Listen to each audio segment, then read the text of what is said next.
भारत में $1 बिलियन की 4 पहिया इलेक्ट्रिक वाहन मैन्युफैक्चरिंग फैसिलिटी स्थापित करने के लिए BYD मोटर्स और Megha engineering and infrastructure limited के प्रस्ताव को केंद्र सरकार ने कथित तौर पर खारिज कर दिया है।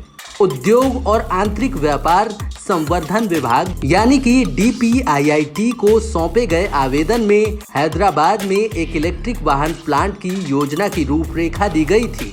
निवेश प्रस्ताव का आकलन करने के लिए DPIIT के कई विभागों से इनपुट मांगा गया था। चर्चा के दौरान भारत में चीनी निवेश से संबंधित सुरक्षा मुद्दों पर चिंता उठाई गई। BYD मोटर्स और Megha engineering and infrastructure limited के प्रस्ताव की मूल्यांकन प्रक्रिया के दौरान सुरक्षा संबंधित चिंताएं उठाई गईं, जिसके कारण केंद्र सरकार ने इस प्रस्ताव को खारिज कर दिया।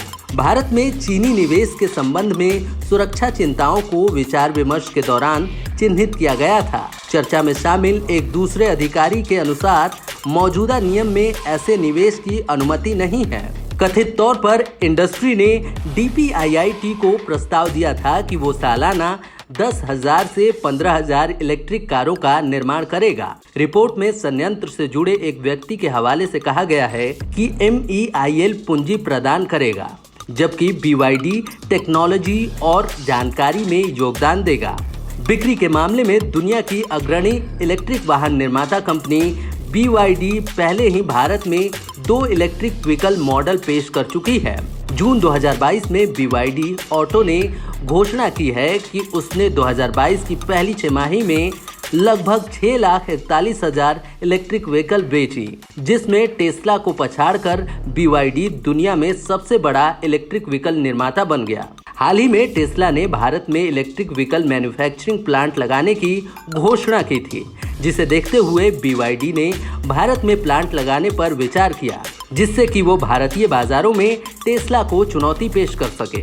टेस्ला की ही तरह BYD भी भारतीय बाजारों के साथ इलेक्ट्रिक कारें भारत में निर्यात करना चाहता था। BYD कंपनी लिमिटेड एक पब्लिकली लिस्टेड चीनी मैन्युफैक्चरिंग कंपनी है, जिसका मुख्यालय शेंजन स्टैंसडोंग चीन में है।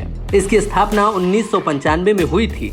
इसके अलावा BYD अपने इलेक्ट्रिक बसों के लिए MEIL की सहायक कंपनी ओलेक्ट्रा ग्रीन टेक को तकनीकी सहायता प्रदान कर रहा है। ओलेक्ट्रा को 2000 बसों का ऑर्डर मिला है, जिसकी कीमत 3,000 से 3,500 करोड़ रुपए है, जिसे वो अगले 12 से 18 महीने के भीतर वितरित करने की योजना बना रही है। इससे पहले 2020 में भारत ने अपने प्रत्यक्ष विदेशी निवेश यानी कि FDI नीति में संशोधन किया, जिससे उन देशों से आने वाले निवेशों के लिए सरकार की मंजूरी अनिवार्य हो गई, जिसके साथ भारत की भूमि सीमा साझा होती है। गृह सचिव की अध्यक्षता वाली एक समिति ऐसे प्रस्तावों पर निर्णय लेती है। नीति में किसी भी देश का उल्लेख नहीं है, लेकिन इसे विशेष रूप से चीनी कंपनियों को भारतीय संस्थाओं का अधिग्रहण करने से रोकने के लिए डिजाइन किया गया था।